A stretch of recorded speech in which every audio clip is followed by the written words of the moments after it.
Hola, ¿qué tal? Yo soy Miguel Jiménez, soy el director del Club de Lectura Lit y Luz. Gracias por sintonizarse. El evento de esta noche será en español, pero tenemos traducción simultánea del español al inglés, así que voy a hacer un anuncio para nuestra audiencia que va a estar aquí con nosotros esta noche, que habla inglés, para dejarles saber sobre esta traducción que tenemos. We have live English translation for tonight's program, and you can find it on Zoom. There's a link actually below this video that you can just click on. And if you mute your YouTube stream or wherever you are streaming this from, you'll be able to just listen to the Zoom live translation as a simultaneous live translation. After the broadcast airs, you'll be able to add subtitles via YouTube in the language of your choice. But for today's event, you can actually receive that live translation as the event is happening. Again, just click the Zoom link below. And that should be it for that translation. So I'll give everyone a few seconds to access that translation, that live translation. Okay. Como les decía, el evento de esta noche va a ser en español, pero tenemos traducción en vivo, simultánea, del español al inglés. Se puede acceder haciéndole clic debajo del video en YouTube y los llevará a una sala de Zoom y allí podrán escuchar la traducción en vivo. Gracias otra vez por estar aquí con nosotros esta noche. Este es el último evento del Club de Lectura para el año y estamos muy felices de concluir el Club de Lectura para este año de 2020 con el libro Pétalos y otras historias incómodas, que fue recién traducido por Susan Jill Levine. Sí, aquí está nuestra copia, es recién traducido por Susan Jill Levine.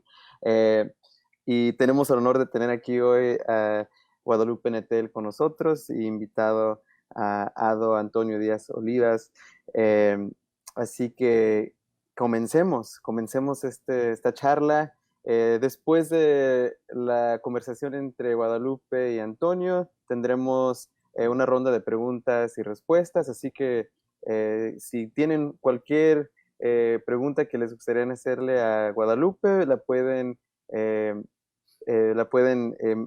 escribir en el chat de YouTube y nosotros recibiremos la pregunta y se la haremos después de su conversación con Antonio, con Ado. Así que comencemos. Les presento a los invitados de esta noche. Guadalupe Nettel es autora de las novelas premiadas internacionales El huésped, El cuerpo en que nací, Después del invierno, y también ha publicado 3 colecciones de relatos breves, Les Jours Fossils, Pétalos y otras historias incómodas, la cual charlaremos esta noche, sobre el matrimonio de los peces rojos. La hija única es su nueva novela. Nettel ha recibido numerosos y prestigiosos premios, incluido el Premio Nacional de Literatura Gilberto Owen, el Premio de Narrativa Antonida Artaud, el Premio de Narrativa Breve Ribera del Duero y el Premio Real de Novela 2014. Su libro Pétalos y otras historias incómodas fue recién traducido, como decía, por Susan Jill Levine, y su nueva novela también, como decía, es La hija única, vive y trabaja en la Ciudad de México. Antonio Díaz Oliva Ado nació en Temuco, Chile y actualmente vive en Chicago, Estados Unidos. Es autor de 4 libros, entre estos los volúmenes de cuentos La experiencia formativa en 2016 y La experiencia deformativa de la antología Estados Hispanos de América, donde reúne autores y autoras que escriben en español y viven en los Estados Unidos. Ha sido becario Fulbright y de la Universidad de Nueva York. Recibió el premio a la creación literaria Roberto Bolaño y el premio del Ministerio de Cultura de Chile por mejor obra publicada. Así que comencemos. Les presento a Guadalupe Nettel y a Antonio Díaz Oliva, Ado. Bueno, voy a tomar la palabra. Muchas gracias por la invitación. Hola, Guadalupe, ¿cómo estás? Hola, bien, ¿cómo estás tú? Muy bien.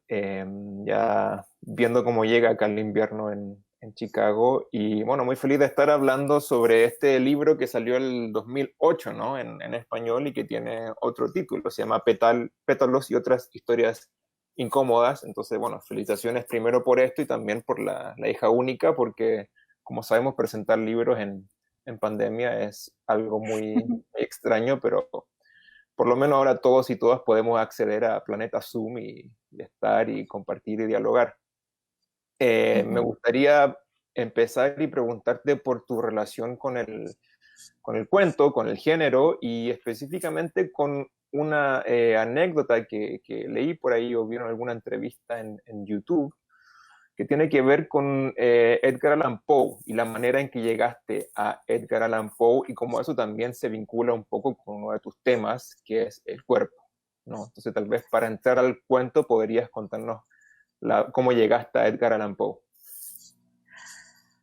Wow, no sé qué entrevista hayas visto. Yo sí recuerdo Edgar Allan Poe, lo leí cuando era chica. Mi madre me dio las historias extraordinarias como a los 10 años y, y fue como una revelación porque a mí me interesaba muchísimo desde esa época y todavía me interesan las novelas y las historias oscuras, ¿no? O sea, sí tengo como una fascinación hacia el mundo, el universo de la literatura fantástica, donde la gente pierde fácilmente la razón o está en esta línea tan delgada que divide la cordura de la demencia. Y eso me interesó muchísimo en los cuentos de Poe, que era, por ejemplo, me acuerdo perfecto del Corazón delator, este cuento sobre el viejo que alquila una habitación y hay un joven que no soporta verlo porque tiene un ojo que lo perturba demasiado, ¿no? Al punto que tiene que matar al hombre del ojo perturbador. Y, y bueno, yo creo, o sea, recordar que a mí que me identifiqué con este personaje del ojo perturbador, porque yo tengo un ojo que perturba a mucha gente, y también como me identificaba también con otro tipo de freaks emblemáticos de la literatura, como Gregorio Samsa a esa edad también, o como Dr. Jekyll y Mr. Hyde, que eran mis relatos así de cabecera de esa época, ¿no? Entonces, siempre me interesó la idea del desdoblamiento y la idea del cuerpo perturbador y también de la idea de otros que no soportan los cuerpos ajenos. Me parecía como muy interesante. Yo creo que a lo largo de mi literatura he escrito acerca de esto. Y sí, empecé escribiendo cuentos, asistiendo a talleres, y el cuento es un género que a mí me parece pues muy importante. Es una gran tradición en América Latina, también sé que en Estados Unidos lo es. Tenemos grandes cuentistas en estas dos tradiciones literarias. Y yo empecé leyendo cuentos, efectivamente, y escribiendo cuentos también. De hecho, la última novela que escribí, que es La hija única, nació como un cuento primero. Yo pensaba que iba a ser un cuento y después pensaba que iba a ser una novela corta y finalmente acabó proliferando la escritura hasta convertirse en una novela no tan corta. Claro. Bueno, ya que entramos un poco en eso, voy a adelantar una pregunta. ¿Y cuándo un texto empieza a parecerse más un cuento que una novela? ¿No? Porque muchas veces la escritura es simplemente como uno va haciendo sketch o toma notas o no, como que junta pedazos, pero en algún momento el texto te empieza a decir, creo que soy un cuento, no creo que voy para allá. Y en el caso de La hija única, bueno, ese cuento se convirtió en una novela, ¿no? Entonces, en el proceso de escribir cuentos, ¿en qué momento tú dices como creo que esto es un cuento?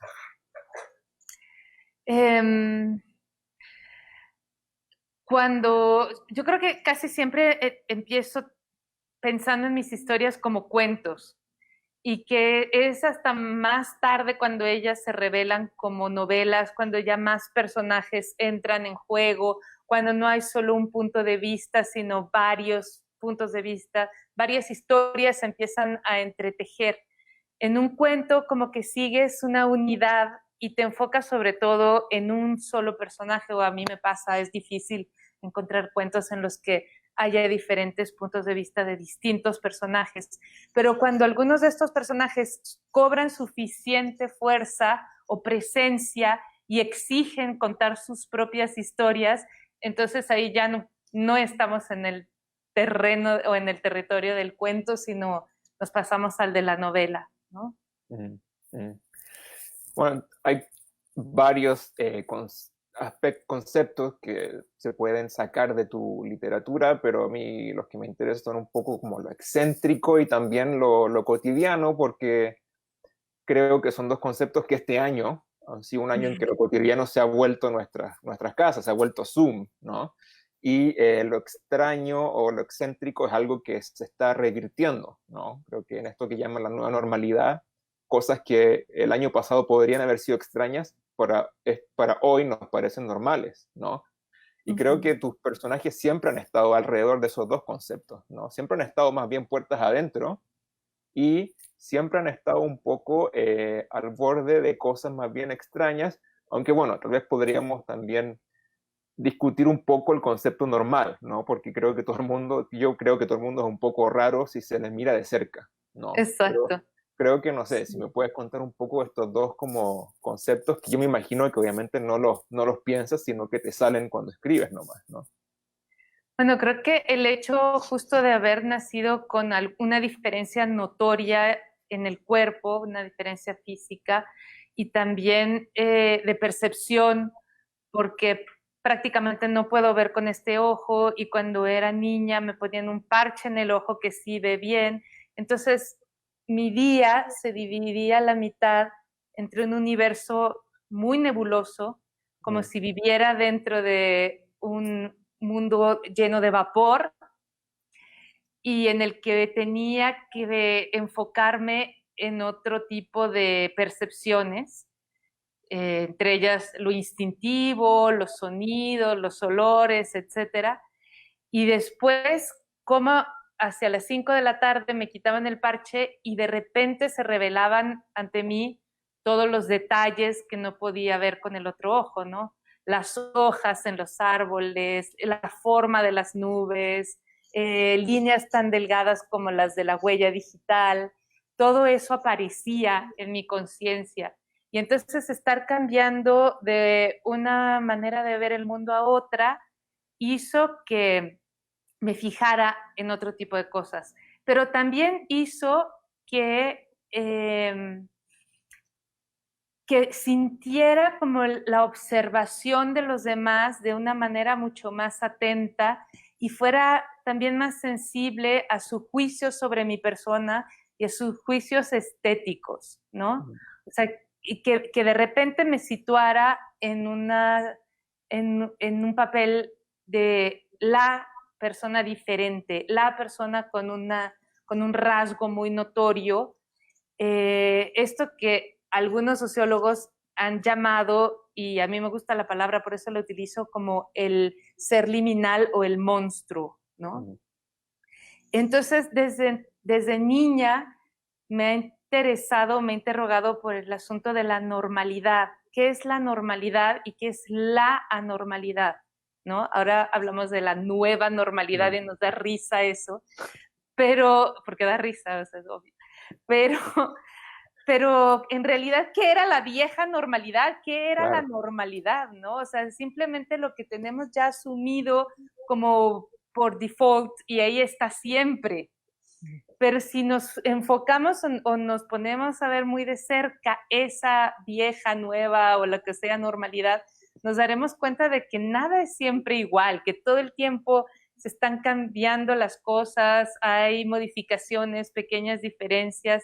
Entonces, bueno, el tema de la anomalía siempre ha estado muy presente y también como la diversidad, el interés por la diversidad, de cuerpos, de formas de pensar, de formas de percibir. Y en ese sentido creo que por eso me interesa tanto la naturaleza, ¿no? O sea, observar el entorno natural, los animales, las plantas, las distintas especies, porque creo que la naturaleza es realmente como una enorme escuela de aceptación de la diversidad. No hay nada más diverso que el planeta Tierra, ¿no? Y el comportamiento de los animales me fascina justamente porque nos da como la idea de que todo cabe en la naturaleza, de que en la naturaleza tú te puedes encontrar animales hembras que no cuidan a sus hijos o machos que sí los gestan o que cuidan de los huevos como si ellos los hubieran puesto, o animales que cambian de sexo varias veces durante su vida, y hace poco me enteré de que existen incluso que cambian durante el día varias veces de sexo, que un mismo animal puede ser, no sé, inseminado o inseminar indistintamente, o que otros pueden inseminarse. Entonces, la naturaleza es verdaderamente donde todo cabe, y que abole nada más por su existencia la idea de normalidad o de anomalía. Nada puede ser anormal o anómalo dentro de la naturaleza. Pero es interesante, como ya tenemos estos marcos muy delimitados en nuestra manera de pensar y de percibir y de apreciar estéticamente, tratar de salir de ellos y tratar de ver aquello que todavía nos sorprende, ¿no? Que todavía nos resulta un poco inquietante o que sale de la norma, y apreciar esa belleza. Eso es algo que siempre he buscado, y creo que de todos los libros que he escrito, quizás Pétalos o Besoar es el libro en el que más he hecho la apología de estas diferencias, no solamente físicas, sino también psicológicas. Claro, que es algo que yo creo que se nota un poco en la portada, en la edición de acá, porque ahí es una suerte como de insecto flor que también es una llave, y creo que un poco transmite bien esa idea. Bueno, tal vez cuéntanos un poco, este libro se publicó originalmente en español en el 2008 en Anagrama. Eh, ¿Cuándo escribiste estos cuentos? ¿Dentro de qué periodo? ¿Y cómo fue? ¿Y dónde estabas también físicamente? Y un poco para conocer el backstage, ¿no? El making of de este libro. Bueno, los cuentos que conforman esa colección fueron escritos a lo largo de muchos años, o sea, yo diría que una década, y siempre con este tema que me obsesionaba, que era la belleza del monstruo, ¿no? Regresando a ese término. O del ser, un tipo de belleza inusual, o un tipo de belleza, me viene la palabra en inglés seguramente porque estamos entre Chicago y México, pero No. inesperada. Entonces, e insospechada también, ¿no?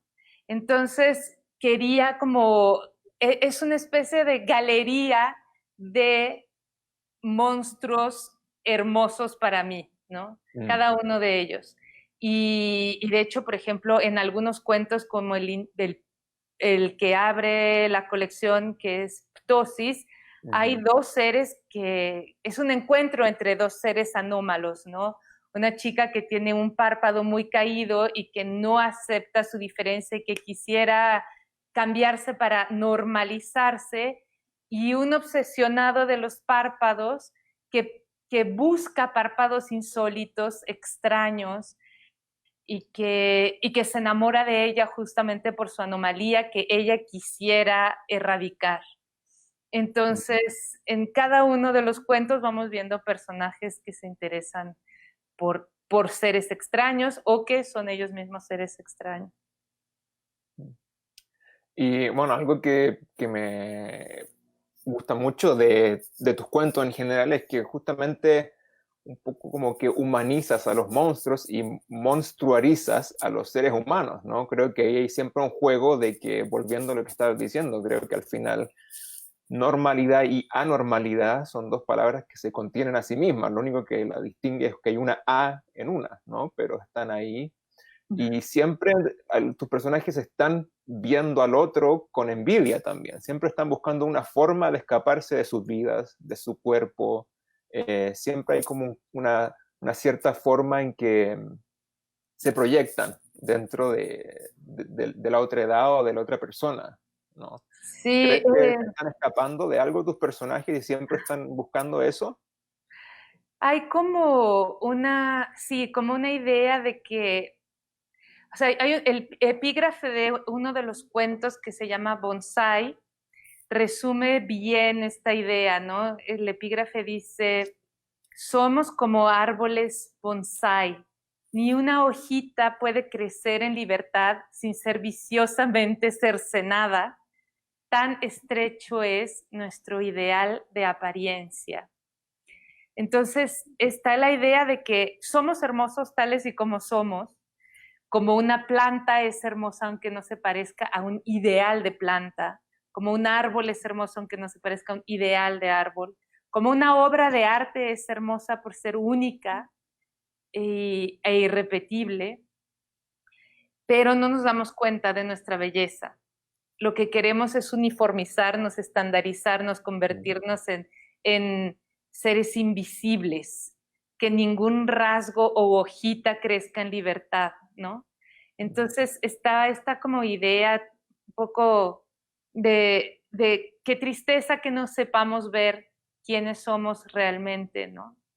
Si hay una nostalgia de, de, de esa apreciación de nuestra verdadera belleza. Y un postulado también, o sea, creo que finalmente ese libro es un postulado de la belleza es la diversidad, no es la uniformidad. Creo Claro. que cuando lo escribí en el 2008 era una idea un poco más original o Mm. disruptiva y que a través de los años, cosa que me da muchísima alegría, se ha ido propagando esta idea y lo hemos aceptado con muchísimo más apertura. Mm. Ujú. Bueno, todo texto literario tiene una sombra literaria, ¿no? Porque uno nunca empieza a escribir desde el vacío, siempre hay alguien que estuvo escribiendo antes que uno, que una. ¿Cuál dirías que son las sombras literarias que proyectan estos cuentos? Mm, pues no sé, es que leía muchísimo a Kenzaburo Oe en aquella Mm. época. Era Bueno, uno de mis autores favoritos y yo creo que eso explica también esta especie como de extrañeza muy típica de lo japonés, ¿no? De los mm, autores japoneses, de extrañarse de la vida cotidiana, que es algo que a mí me parece fascinante. Eh, Está un poquito ahí Julio Cortázar, mm, está un poquito ahí un libro en particular que me gusta mucho de Haruki Murakami, que es La crónica del pájaro que da cuerda al mundo. Recuerdo que lo leí justo antes de ponerme a escribir Bonsai y por eso aparece de alguna manera un guiño hacia él, ¿no? Hacia los personajes tienen nombres de ese libro. Eh, y Lafcadio Hearn, sin duda, también en algún momento lo leí me gustó, me interesó muchísimo. mm, Son, yo diría que son ellos las sombras literarias de este libro. claro. Y bueno, el título en inglés es distinto a la versión en español y de hecho, hablando con alguien que no lee solo lee en inglés, el título le pareció muy similar justamente a Julio Cortázar y su Axolotl, o como sea que se pronuncie, ¿no? Eh, bueno, te quería preguntar por el título del cuento también y un poco también el proceso de la traducción, si hubo específicamente en la selección del título, si tuviste alguna voz en ese sentido o no, porque hay de todo dentro de la traducción y ahí de repente los autores y autoras se involucran y de repente no. Bueno, en la elección del título, este cuento, Besoar, es uno de los cuentos que más me gustan de la colección y habla justo de una piedra mágica, un amuleto, un cúralo todo, que durante muchas décadas los seres humanos creían, o sea, creían en su poder, ¿no? Y en realidad es una bola de pelo que se forma dentro de las cabras y de otros animales, pero sobre todo de las cabras y de los animales que constantemente están comiendo pelo. Y lo pueden ver ustedes en la página web del Met, ponen besoar y aparecen unas especies de gemas o de piedras ovaladas que la gente conservaba con muchísimo cuidado como verdaderos tesoros porque se creía que curaban todo y sobre todo que podían conjurar todas las desgracias para que el poseedor de esta piedra se viera siempre envuelto en un aura de salud y tranquilidad. Entonces, ese anhelo de la tranquilidad, esa necesidad de estar tranquilos, de escapar a la ansiedad, es algo que me conmueve muchísimo y que el personaje de este cuento está buscando desesperadamente, ¿no? O sea, ella tiene un tic que se llama, médicamente tiene un nombre, es tricotilomanía, y es el hecho de estarse arrancando el pelo. Entonces yo traté como de ir hasta el fondo de esa manía y mirar qué es lo que puede sentir a alguien cuando se arranca el pelo. Así que está buscando en el fondo. Son 2 segundos de tranquilidad, 2 segundos después de haberse arrancado el pelo, poder respirar y decir y sentir alivio, ¿no? Sentir como la presencia de este besoar. Entonces, me parecía inquietante el título y dado que a mi editor, Dan Simons, no le gustaba tanto la sonoridad de la palabra pétalos en inglés, petals, y me pidió que eligiera otro título que diera una alternativa. Me pareció que era una buena idea poner esta palabra enigmática, claro, que tal vez iba a despertar la curiosidad de algunos lectores, ¿no? Claro, sí, y así está haciendo, claro. Bueno, y volviendo a esta idea que te decía, como que tus personajes están buscando proyectarse en los otros, ¿no? Y siempre están mirando con un poco con envidia lo que está sucediendo fuera de sus vidas y de su cuerpo. Me gustaría preguntarte si tuvieras un poco la posibilidad de escoger otro cuerpo en el cual no naciste, ¿no? Que puede ser humano o animal o lo que sea. ¿Qué te gustaría hacer? Planta, yo creo que planta. ¿Y qué tipo de planta? Hay un personaje en este libro que dice una cosa como yo soy un cactus, ¿no? Me encantó porque al final yo creo que yo sería un cactus porque es muy cómodo además, casi no molesto a la otra gente, no molestaría a la otra gente, apenas me tienen que echar, ni siquiera me tienen que echar agua, ¿no? Sí, yo también me he sentido cactus en varias ocasiones y también me he sentido una planta de estas enredaderas que quiere expandirse en donde se ha permitido. En este momento de mi vida, más bien creo que me gustaría vivir en un bosque preservado, obviamente libre de todos los incendios. Sí.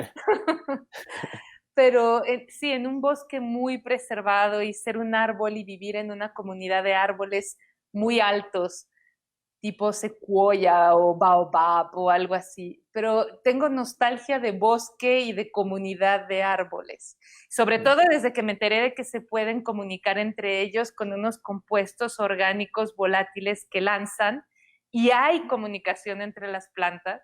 Bueno, eso ya me convenció totalmente. Y bueno, ya para ir un poco terminando, me gustaría saber si tus lecturas en este año que ha cambiado mucho justamente cambiaron o un poco afirmar lo que ya te gustaba, ¿no? Anteriormente. Este año ha sido muy raro para todo el mundo y para mí también.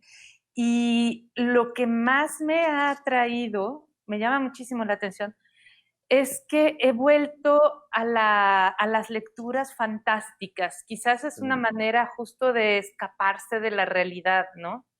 Pero he vuelto a leer novelas oscuras, he vuelto a leer novelas de magia, novelas donde entran en juego otros universos intangibles, donde lo simbólico vuelve a cobrar importancia, las cartas del tarot, los conjuros. Disfruté muchísimo una novela de Mariana Enríquez que se llama Nuestra parte de noche, que ganó el premio RAL del año pasado. Y, y creo que eso es lo que más me ha atraído leer este año, contra todo pronóstico. Claro, sí.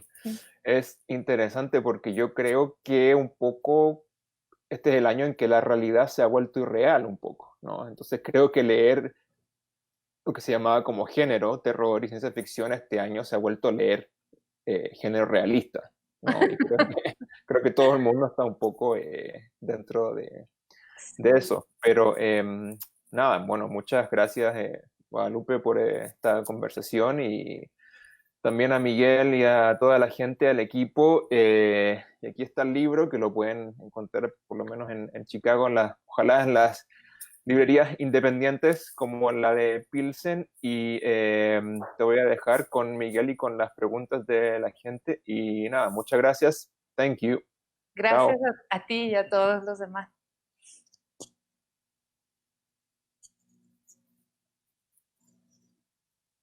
A ver, entonces tenemos unas preguntas acá, Guadalupe, unas preguntas aquí que está haciendo la audiencia que van entrando, así que te hago una a ver, aquí te veo una pregunta que están haciendo que dice, y creo que es alguien del club de lectura que hizo la pregunta. ¿Tus historias no necesariamente siguen esta idea de que una historia debe tener un conflicto? A veces no hay conflicto o parece que no hay conflicto. Eh, eh, porque los personajes no se ven, puede ser que los personajes no se ven la cara. Y hablamos de este libro de Bezoar, de Pétalos. ¿Así lo ves también tú o ese conflicto sucede en el interior? Depende de los cuentos, pero sí, creo que en este libro en particular mucho este conflicto que se espera en una historia y sobre todo en un cuento ocurre en un cambio de perspectiva, en un cambio de visión, ¿no? Por ejemplo, volvamos al cuento inicial, a Aptosis, es un fotógrafo un fotógrafo médico que está enamorado de los párpados, se enamora de una chica que tiene un párpado muy extraño y el conflicto surge cuando la chica decide operarse y cercenar y desaparecer el objeto amoroso, como lo llamaría los psicoanalistas y también Barthes. En otro, por ejemplo, en el del olfateador de excusados, de baños para mujeres, pues el conflicto surge cuando descubre que una de esas mujeres que él conoce solamente a través de sus olores, ha tomado una decisión fatal en su vida o está en un peligro y que él puede intervenir de alguna manera, ¿no? Entonces, y no sé, por ejemplo, me gustaría más bien preguntarte a ti en cuál de esos cuentos tú no encuentras el conflicto para explicarte dónde yo lo veía, que quizás no sea tan evidente para todo el mundo, pero seguro que yo lo veía.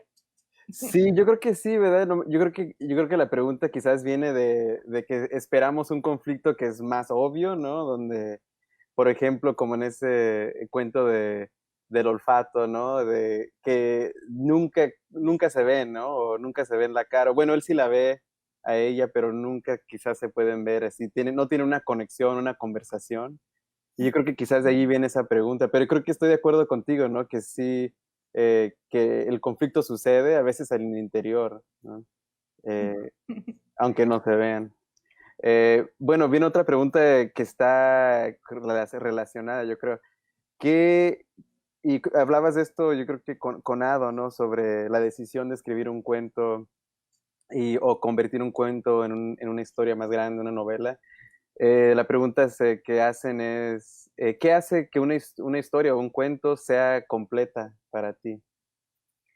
Em, Creo que, bueno, está la teoría y tiene algo de cierto en que hay como un planteamiento, justamente un conflicto y un desenlace, pero también me interesa muchísimo el cambio de perspectiva de los personajes y del lector, ¿no? Mm. Para mí una historia que me satisface cuando la leo, que me llena, es una historia que me hace ver el mundo ligeramente distinto, que me presenta un enfoque diferente, que me enseña a apreciar a ver, simplemente a descubrir algo que yo nunca hubiera imaginado o a verlo desde un ángulo distinto.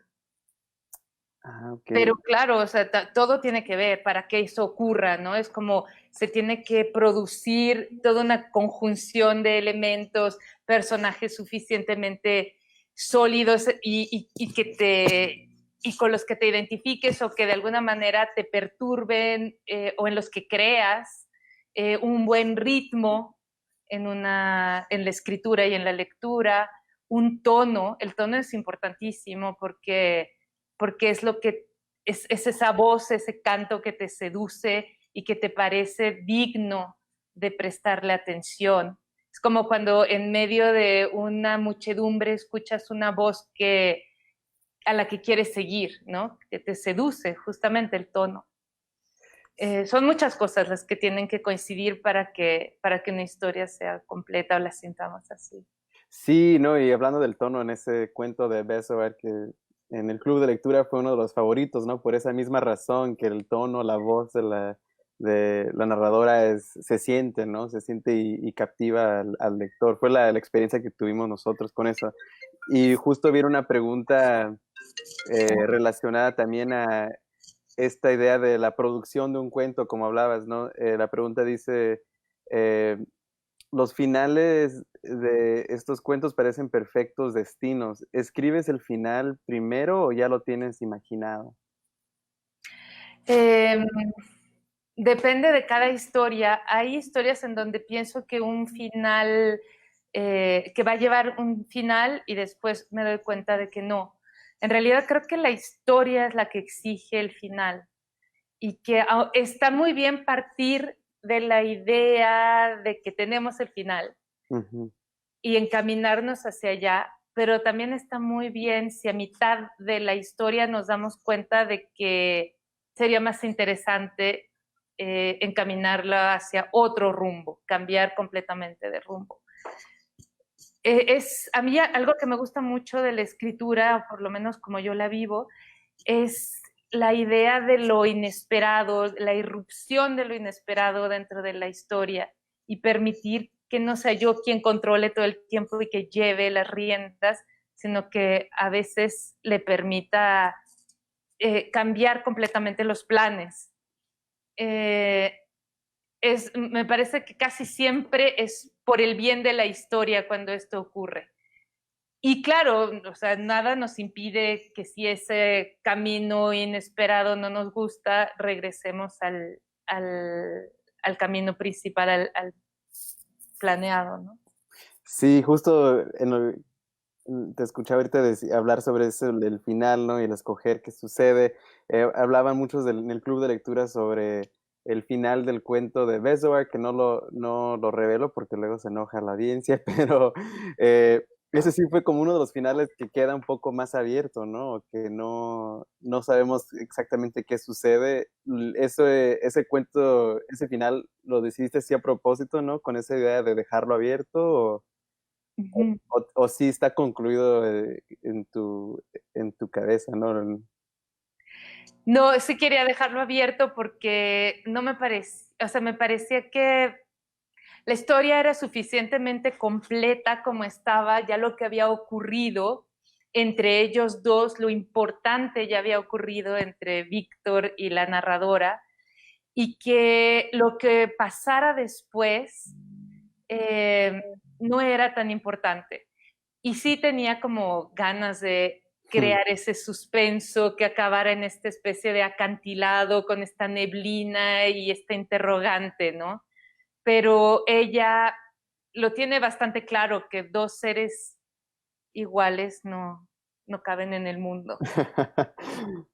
Sí, sí. A ver, te hago otra pregunta sobre personajes que estaba leyendo. Ahora dice, la pregunta que viene dice, esta pandemia nos ha obligado a estar más solos y justo hablábamos de eso, ¿no? Y también hablabas esto con Ado, que esta pandemia nos ha obligado a estar más solos y de esa forma más individuales. Este libro se publicó por primera vez en el 2008, pero parece que estos personajes son muy 2020. Los personajes buscan soledad. Me pregunto qué piensas sobre estos personajes años después y especialmente durante este tiempo de pandemia. Y hay otra pregunta que hacen que ¿hay un personaje del cual sigues pensando de ese libro? A mí les tengo particular cariño a los personajes de este libro de cuentos. Eh, Creo que todos a su manera son muy entrañables. Mm, No, quizás al que menos le tengo cariño son a los de Transpersiana, pero todos los demás son personajes que sí, que pienso en ellos y me gustaría, no sé, como pensar que de alguna manera están bien, ¿no? Es muy raro. Pero sí, a veces uno se encariña con los personajes como si fueran amigos que tuvo en algún momento, personas que realmente conoció eh, y de las que nos acordamos sí, con nostalgia, ¿no? Sí, como amigues, ¿no? Algo así. Eh, a ver, una pregunta acá dice Roxio. Dice, saludos Guadalupe, te conocí por mi amiga Claudia en la biblioteca de Chicago. Y en la biblioteca de Chicago encontré Natural Histories, la traducción al inglés. Me preguntaba, ¿cómo trabajas con las traductoras de tus novelas? Bueno, con cada una es un trabajo distinto. Eh, y el problema también, o sea, cambia mucho si no conozco el idioma o si lo conozco, ¿no? Entonces, inglés leo bastante bien, también francés, son los idiomas que más puedo leer. Y ahí sí me involucro bastante en la traducción. Trato de trabajar con ellas verdaderamente cuando siento que no están identificando bien el sentido de una frase o, o que hay sonoridades que a mí me desesperan. A veces soy un poco maníaca con las repeticiones de palabras, eh, este tipo de cosas. Pero obviamente cuando no conozco el idioma lo dejo ir y confío y solo cruzo los dedos. Cruzar los dedos a ver cómo sale, ¿verdad? Sí. A ver, hablando de esto, también viene una pregunta hablando del lenguaje. La pregunta es, ¿vivir en París y en otras partes del mundo han influido tu escritura? Sí, yo creo que sobre todo, por ejemplo, en este libro y en Natural Histories o El matrimonio de los peces rojos, se nota más porque mientras escribí esos cuentos mientras estaba viviendo en otras ciudades, también después del invierno. Entonces, hay atmósferas que solamente se encuentran en determinadas ciudades o en determinadas sociedades. Después del invierno yo quería hablar mucho del descubrimiento de la soledad, porque si bien era algo que me había interesado siempre, o sea, yo había conocido la soledad eh, en su aspecto positivo, no en su aspecto negativo, no en esta sensación de aislamiento, de falta de redes y de apoyo, de falta de calidez humana. Y fue cuando me fui a vivir a París y que pasé el primer invierno, cuando descubrí esta sensación de absoluta soledad en el mal sentido de la palabra, ¿no? Creo que también es una experiencia que han tenido muchos latinos que se van a vivir a Nueva York. Creo que Nueva York es una de las ciudades donde más soledad se puede llegar a sentir, por lo que he escuchado y por lo que he alcanzado a ver. Entonces, quería poner a estos dos personajes latinos, uno cubano y una mexicana, que llegan como al epicentro de la soledad en cada uno de estos continentes, ¿no? En el americano y en el europeo.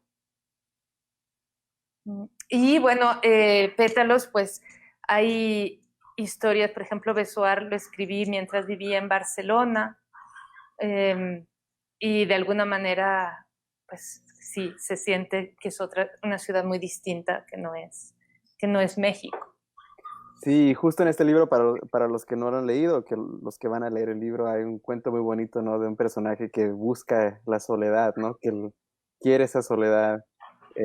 Y es una exploración muy bonita sobre esa idea de qué es la soledad y cómo se siente la soledad, cómo se busca. A ver, hay una pregunta acá también sobre, está en inglés, voy a traducirla, a ver. I first found la revista de la UNAM next to the meteorites of Palacio de Minería, disculpa, which I understand in my case is a perfect coincidence. Así que esta pregunta viene de Diana Fried, que encontró tu revista al lado del Palacio de Minería, la revista de la UNAM, y que es una bonita coincidencia, dice, perfecta coincidencia. How do you plan the themes and edit the revista? So, sí, ¿cómo organizas la revista? ¿Cómo eliges los temas de la revista? Que si puedes hablar un poco sobre eso. Bueno, es una revista que hacemos en un equipo, casi todo el equipo es de mujeres, es algo que me enorgullece mucho, porque de alguna manera compensa años y años de machismo dentro de las instituciones mexicanas, sobre todo en el medio editorial, ¿no?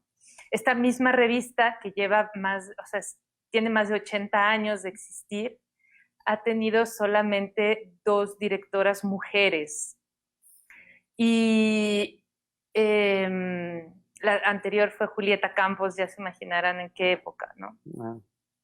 Entonces, para responder a la pregunta, es como un poco sentir no respondemos a la inmediatez ni a los temas de contingencia, pero sí estamos como muy alertas, sintiendo cuáles son los temas de conversación o los temas que inquietan a la sociedad mexicana, ¿no?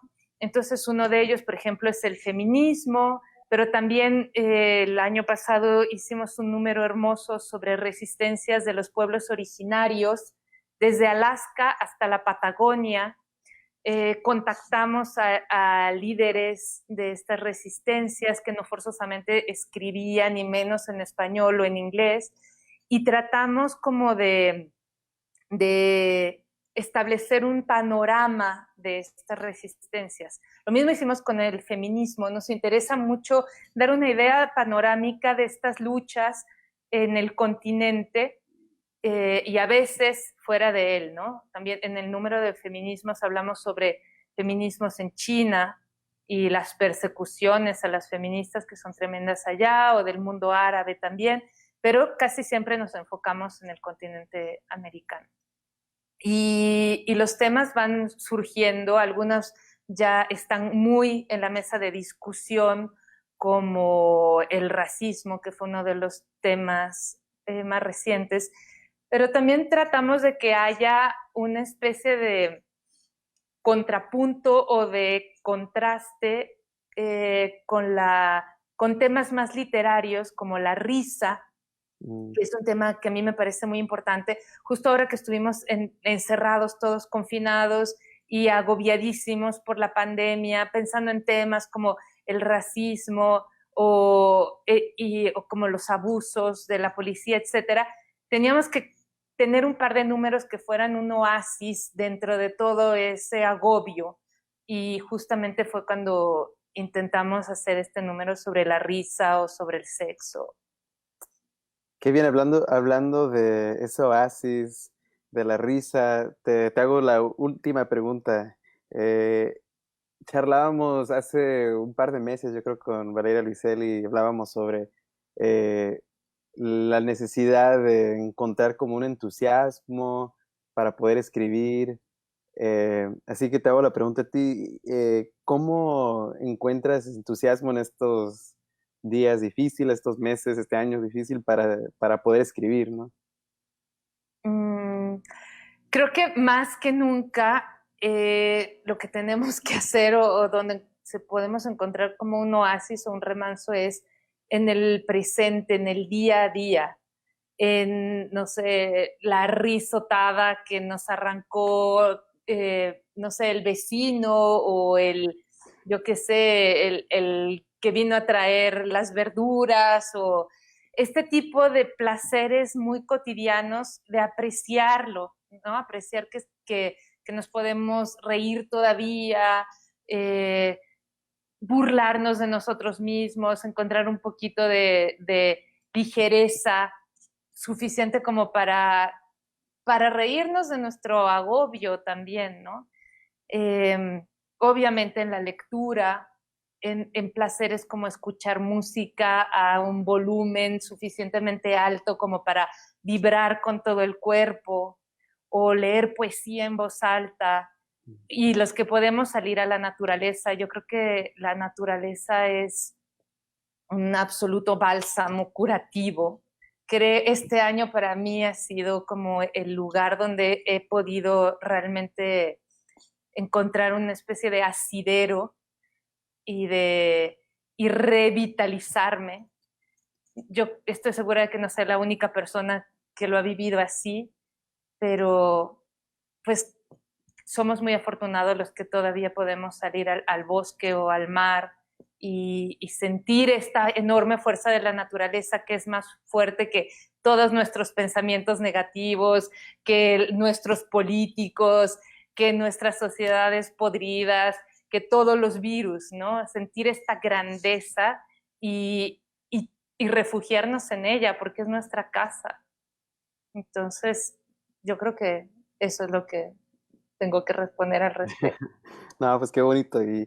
Y yo también sugería o sugiero que si no pueden salir a la naturaleza, pues leer este libro, ¿no? Que como decían tú y Ado, ¿no? Que hablaban sobre la belleza que existe en este libro, la belleza de ser humanos que quizás pueden verse de lejos un poco monstruosos o un poco de raros, pero que en verdad para mí como lector fueron personajes muy bonitos, ¿no? Muy humanos. Así que esa sería mi sugerencia a la cuestión también. Así que el libro es Bezoar de Guadalupe Nettel. Muchas gracias, Guadalupe, por estar con nosotros esta noche y por charlar con nosotros.